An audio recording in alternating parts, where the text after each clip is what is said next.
You've probably heard me say in other videos that South Carolina has some of the lowest property taxes in the country.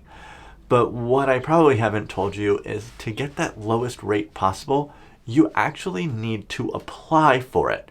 So in this video, I'm going to talk to you all about what that process looks like and how you can guarantee that you're getting the lowest possible property tax rate that you can get. What's up, everybody? Welcome back. As always, I'm Bill Olson, your favorite YouTubing realtor here in Charleston, South Carolina. And today we're talking all about property taxes and how you can get your South Carolina property taxes as low as possible. Now, as I said in the intro, there is an application process for this, so I'm going to tell you exactly what you need to do and the qualifications that you need to meet so that you can apply for this tax rate. Now, before we begin, just real quick on the taxes here in South Carolina, there are two rates that taxes are assessed at, and that is a 4% and a 6%. Now, when you buy a home, it's automatically assumed at the 6%, and the state assumes that you are a secondary home owner or it is an investment property, and they make you apply for the lower 4% rate, which you get as an owner occupant. So basically, when you're applying for this lower tax rate, you're actually just proving to the county you live in that it is your primary residence. So there's a few things that you need to do in order for this to happen. Now, there is an application that you can find online on any of the county's websites. I personally work in Charleston, Dorchester, and Berkeley County, so I'm going to toss the links to the forms below in the description. A quick Google search will find your county. If you're having trouble finding it, just drop a comment below and I will go ahead and hunt that down for you so that we can get that to you.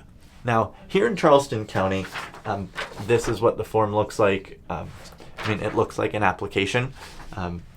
Asks you a bunch of questions about the property, what you do on the property, if you live there, it's a business and whatnot. But then there's also a minimum requirement of documents that are needed. And now this is how you prove to the county that it's your primary residence. Now, each county is going to be a little different on what they need, but in a nutshell, first thing you're going to want to do is change your driver's license, your voter registration, and your car registration to have that address as your mailing address. Now, one exception for this is active duty military. You're not required to change your ID or your car registration if you do not want to. And possibly redacted federal and state tax returns. If you go online, they'll tell you exactly how to do that. It's not very hard. Follow the instructions that they've got right online. Once you've gathered all this information and you've filled out the application, go ahead and either take it down to the tax assessor's office, email it in, and make sure that they have received it and that you know that you're getting this 4% rate. So now you're probably asking, well, when do I do this?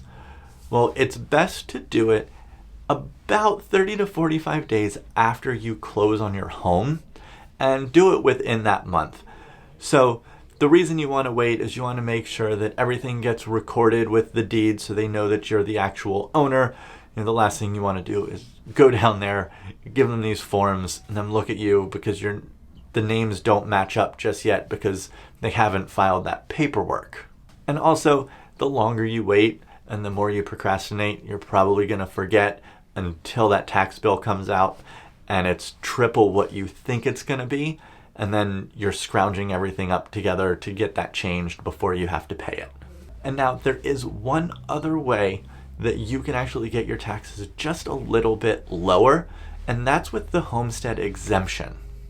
The homestead exemption will exempt you from the first $50,000 of fair market value for anyone who has been a resident of South Carolina for 1 year and is over the age of 65, or you are fully and permanently disabled or legally blind. So on top of getting that 4% rate, you can also drop it even lower if you qualify for any of these. Now, lastly, you might be asking, what happens if I forget to pay this? Or what happens if I didn't know about this and I've been paying the 6%.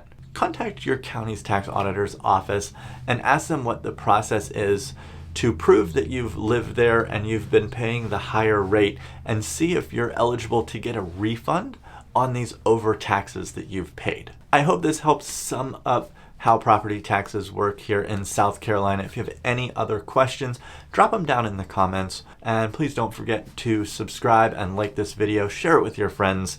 I'm constantly bringing a lot of great information on what it's like to move to Charleston and South Carolina in general. Have a wonderful day. We look forward to seeing you next time. Bye.